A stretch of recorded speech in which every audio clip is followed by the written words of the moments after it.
Jadi yang saya hanya sesalkan kenapa pihak pasangannya yang sampai sekarang menurut saya kurang bijak, sehingga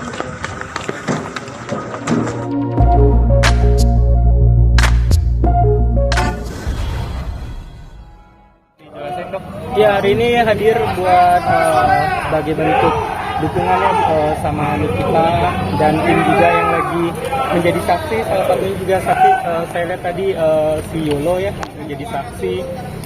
Dan tadi juga sebelum ke atas sudah ketemu sama Niki juga, begitu cerita semuanya juga banyak yang dilaporkan ya sama dianya, gitu. Jadi ya saya harapkan semuanya berjalan sesuai alurnya. Mau gimana pun, ya kalau saya sih fokusnya bukan ke Lolinya ya, itu mau gimana pun Loli tetap anaknya Nikita Mirzani.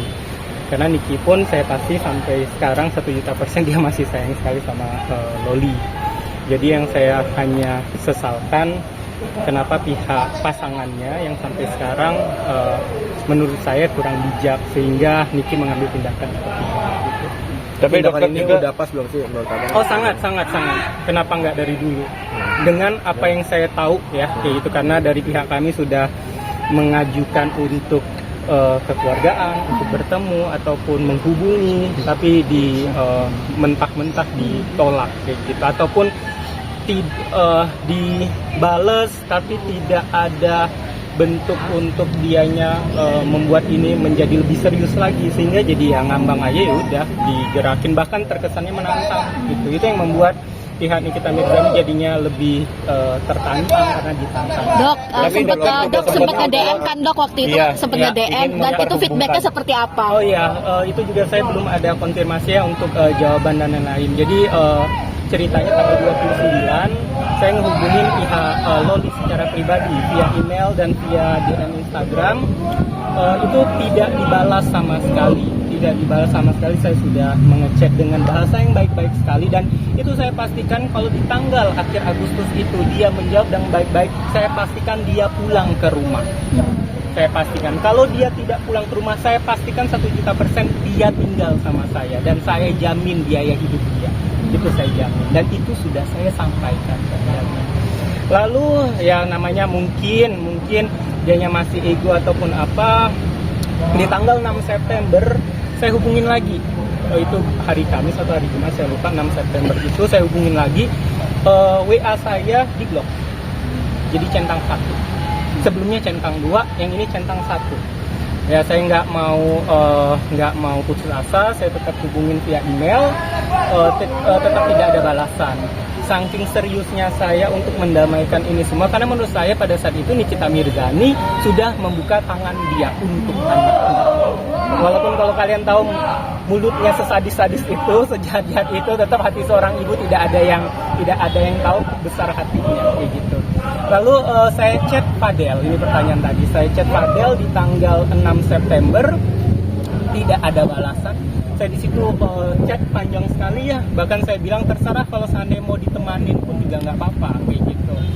Lalu karena tidak ada diindahkan, saya upload viral di media sosial. Di tanggal 7 September malam dia jawab gitu. Jadi kalau seandainya dia jawab, saya akuin dia jawab, tapi setelah viral dulu ya, jadi harus digarisbawahi dulu, setelah viral dulu dia jawab di 7 September. Bahasanya sangat baik sekali, sangat sopan. Waktu itu saya tetap dipanggil Om. Jadi saya merasa udah tua, saya dipanggil Om. Bahasanya sangat baik sekali. Dia bilang iya nanti dicari waktunya ketemu. Saya bilang minggu depan ya. Saya bilangnya dalam range minggu depan ini. Jadi saya kasih waktu 7 hari gitu. Lalu di tanggal 6 dianya di tanggal 6 saya chat. Lalu di tanggal 7 kalau nggak salah si Loli membuat video klarifikasi. Di situ kalau kalian ingat yang dia buat di video malam-malam, di situ Nikita Mirzani murka semurka-murkanya. Setidaknya kalau seandainya Loli kemarin itu diam saja, setidaknya mungkin Nikita Mirzani masih membuka tangannya. Saya jamin itu 1.000.000%. tapi malah terkesannya menyudutkan ibunya disudutkan di situ, dan juga kalian jelas. Nah, saya nggak tahu, ini mungkin nanti kalau seandainya kalian ketemu Loli, ini jadi pertanyaan saya, Loli, kamu membuat video klarifikasi itu atas kesadaran diri kamu sendiri atau karena desakan oleh orang lain? Itu jawaban dua itu ada konsekuensinya. Kalau kamu mengakui karena diri kamu sendiri, kamu ada konsekuensinya. Tapi kalau kamu bilang disuruh orang, itu berarti ada konsekuensinya. Jadi kamu terjebak dari dilemanya dua ini. Gua si malakama, itu yang mau saya tanyakan ke Loli. Di situ Nikita Mirzani marah sekali. Lalu saya berusaha tenangkan, tapi dia sudah benar-benar tidak mau. Saya kecewa juga di situ kenapa Loli seperti itu. Lalu di tanggal 7-nya itu saya lupa ingat juga, Fadel buat video klarifikasi yang dia posting di Instagram ya, dengan background biru dengan dua lawyernya. Di situ menurut saya senjata makan tuan dianya. Di situ dia mengakui semuanya apa yang terjadi. Saya nggak tahu apakah dua lawyernya yang meliding dia berbicara seperti itu, atau secara tidak langsung lupa lawyernya kayak gitu dengan kata-kata seperti itu. Dan saya berkomentar di situ. Kalian tahu saya di situ, saya sudah memberikan clue di situ. Jangan sampai salah berucap. Sebelumnya di DM sebelumnya saya ke Fadel, saya sudah bilang, "Nak, jangan blunder ya. Hati-hati dalam berucap." Saya sudah ngasih clue itu.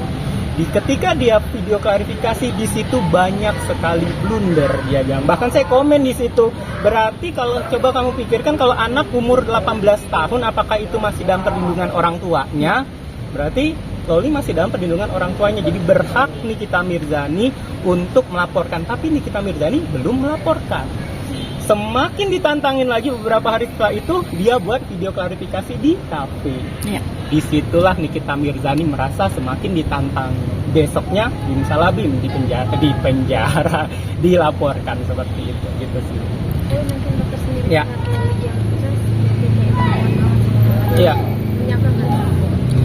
Yang saya tahu ya, jadi kalau seandainya ada juga yang bertanya kok saya ikut di sini, gitu. Pertama saya nggak ikut-ikutan selama 1 tahun. Saya tahu kejadian ini, bahkan waktu yang Loli bertengkar waktu dia baru sampai di UK, saya tahu sekali. Ketika itu saya lagi sama Nikita Mirzani lagi di luar kota, dia buat video YouTube lain-lain, saya tahu, tapi saya diam karena menurut saya ini peristiwa ibu dan anak. Mau gimana pun bertengkar tetap ibu dan anak, bener kan? Ngapain kita ikut-ikutan? Tapi di sini saya ngeliat kok makin kurang ajar. Pada dasarnya ini anak sangat baik sekali, sangat sopan, sangat pintar. Tapi saya nggak tahu nih pengaruh lingkungan kenapa. Jadi saya tidak mau menyalahkan Loli ya. Yang saya tahu itu anak baik, anak itu pintar.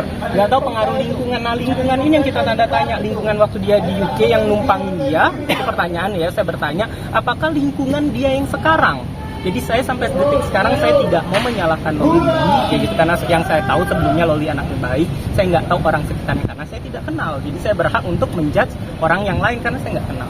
Dok, sebagai sahabat Niki sendiri, sampai sejauh ini Niki seperti apa sih mungkin menghadapi kasus ini sendiri? Yang saya tahu ini, walaupun kadang dia tidak mau ungkapin ini, karena kalau saya ungkapin ini dia nggak bisa marah ke saya juga gitu. Sangat sedih dan sering menangis. Gitu. Di kasus ini benar-benar ngeganggu Niki banget, Dok. Oh iyalah, yang mengganggunya itu lebih ke gini. Itu anak kan pengen bebas.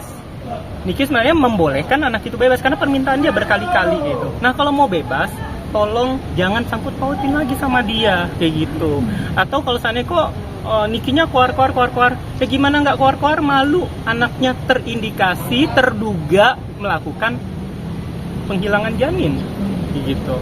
Siapa yang nggak malu? Walaupun orang dia nggak mau, tapi kan nama dia terlalu diikut-ikuti. Makanya dia selalu bilang, tolong kalau membuat berita tentang itu anak kayak gitu, jangan bawa-bawa nama saya. Tapi yang gimana media? Kan media taunya itu anak Nikita Mirzani. Mau sampai kapanpun Nikita Mirzani selalu akan ikut-ikutan, diikutin gitu. Dok, ini meskipun apa dari pihak Nikita Mirzani kan sudah mencoret nama LM sendiri dari kakak, ya. gitu. Terus katanya juga sudah dijadikan sebagai anak. Nah, itu apakah nanti ketika nanti seandainya LM datang untuk minta maaf kepada NM gitu ya, apakah nanti akan dengan sangat terbuka untuk kembali atau memang perlu pertimbangan gitu? Oke, itu pertanyaan bagus juga ya. Jadi di luar dari topik itu ada juga pertanyaan yang saya baca juga juga di kolom komentar kadang bertanya, katanya udah dikeluarin dari kakak, emang bisa ngelaporin sebagai anak? Ya mau gimana pun itu anak, akte kelahirannya anak Nikita Mirzani, mau dikeluarin di kakak, kalau kalian juga keluar dari, udah pindah dari luar kota, pindah kakak pun ya nggak ada masalah, tetap nama itu anaknya Nikita Mirzani, akte kelahiran Nikita Mirzani, itu harus clear dulu.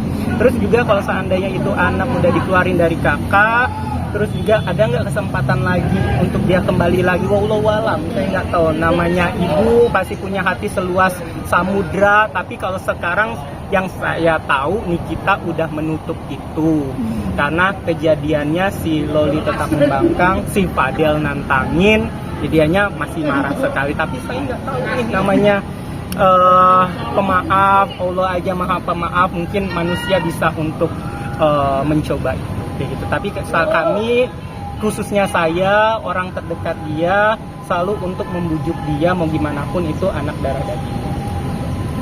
Tapi kan Iya, saya tahu ceritanya, tapi saya tidak tahu secara pasti dokternya siapa. Nggak tahu dari timnya Niki ya, dokternya siapa. Tapi saya yakin 1.000.000% bukti-buktinya itu real. Tapi nggak tahu buktinya itu terbukti atau tidaknya ya, kayak gitu. Karena sesimpel ini saja, kalau seandainya kita membuat video verifikasi, itu udah bukti. Kalau ngomong saja ya bisa, setiap orang bisa berbicara kayak gitu. Kalau seandainya dia bilang, ada juga berstatement, harusnya yang melaporkan itu yang tunjukin buktinya. Sedangkan kami tertuduh ya nanti setelah kalian laporkan bla bla bla bla seperti itu. Sebelumnya kan berita beredar ini kan sudah ada bukti-buktinya.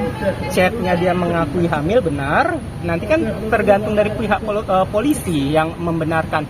Voice note dia, bukti tes pack kehamilan, itu kan sudah bukti. Nah tinggal dia menjawabnya. Kecuali kalau tidak ada bukti-bukti itu, tinggal hanya tuduhan saja, baru statementnya benar. Mana bukti-bukti atas tuduhan itu, seperti itu. Lalu kalau seandainya pertanyaan ke saya sih simple sih kayak gitu. Kalau kita ngerasa benar, ya jawab dengan fakta. Simple, datang ke rumah sakit saja, cek USG, kayak apalagi ini harga diri perempuan ya, kayak itu malu kalau seandainya ini fitnah, apalagi tentang seperti itu. Tinggal datang ke USG bayar cuma berapa ratus ribu kayak gitu. Mau gimana pun kalau dalam range-nya itu pemeriksaannya itu akan kelihatan kok, pertama masih perawan atau tidak. Apalagi saya dokter ya, saya tahu masih perawan atau tidak pasti akan ketahuan. Bekas adanya sesuatu benda tumpul yang bekas dimasukkan ada, terus dinding rahimnya kalau seandainya baru ada sesuatu yang dikeluarkan kelihatan. Istilah kalau bahasa awamnya masih basah atau tidaknya gitu, bahasa awamnya itu pasti akan kelihatan kok. Tapi bakal bahaya nggak sih untuk kantong rahimnya sendiri jika benar ini terjadi adanya aborsi? Apalagi dua kali. Dan kalau kita ngomongin tentang kesehatan pasti akan ada efek sampingnya. Tapi balik lagi semuanya ya tergantung dari diri kita sendiri sih. Sebenarnya saya inginkan sih kalau seandainya itu benar terjadi, semoga tidak terjadi apa-apa sama Loli. Seandainya. Dok, sorry nih dok, ini kan yang rame juga bukan hanya soal itu saja ya yang menjadi sorotan di publik adalah sorry nih, Nyai berjuang sendiri memang kemana sih sang bapak dari Loli? Oh ya, kalau untuk papanya si Loli ya, setahu saya nih ya, kalau seandainya salah maaf karena ini hanya kapasitas saya setahu saya. Setahu saya papanya Loli itu tahu sekali masalah ini. Papa Loli pun juga sudah angkat tangan dengan anak itu, apalagi kan yang membesarkan Loli dari kecil kan ibunya ya, kayak itu. Jadi ibunya tahu sekali tentang Loli. Nah papanya itu ya karena ngerasa ini sudah tanggung jawabnya Nikita sebelumnya, jadi dia tidak punya hak yang kuat banget untuk tiba-tiba sekonyong-konyongnya untuk berusaha menghubungi Loli. Sesimpel ini saja, kalau seandainya papanya menghubungi Loli kayak gitu, kenapa Loli nggak pulang ke papanya saja? Berarti kan emang dari Lolinya yang memang sepemikiran saya yang membatasi diri, yang pengen tetap hidup bebas seperti itu. Nah sejauh ini saya tidak tahu kalau saya itu. Tapi kalau untuk siapa-siapanya tahu nggak sih? Dok, bapaknya ini siapa? Ini kan netizen juga nanya-nanya yang mana sih bapaknya ini? Iya, itu di luar kapasitas saya.